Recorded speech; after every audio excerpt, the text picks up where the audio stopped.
অভিভাবক অভিভাবিকা মন্ডলী, প্রিয় স্বেচ্ছাসেবক ভাইরা, আসসালামু আলাইকুম ওয়া রাহমাতুল্লাহি ওয়া বারাকাতুহু। আসলে অনেক কথা হয়ে গিয়েছে, অনেক বেশি গরম পড়তেছে, শিক্ষার্থীরা অতিষ্ঠ হয়ে যাচ্ছে।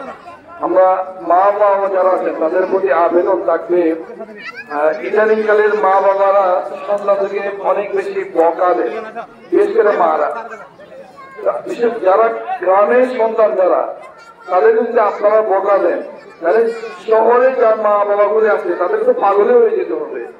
কারণ এই গ্রামের সন্তানগুলি যখন বাসায় গ্রামে বাড়িতে থাকে, সে বাড়িতে ততক্ষণ পর্যন্ত বাড়ির ভিতর থাকে যতক্ষণ আপনার খাবার দিবেন, আর যখন সে ঘুমাবে আর তো 1-2 ঘন্টা পড়ালেখা করবে, অত সময় সে বাড়ির ভিতর থাকে।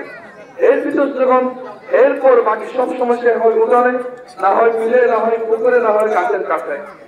আপনার কাছে যে 2-3 ঘন্টা থাকে, এর মাঝে সে যখন কোনোটা যখন ভুল ত্রুটি করে ফেলে, আমার মারা আমরা তাদেরকে অনেক বকা দিই। আমার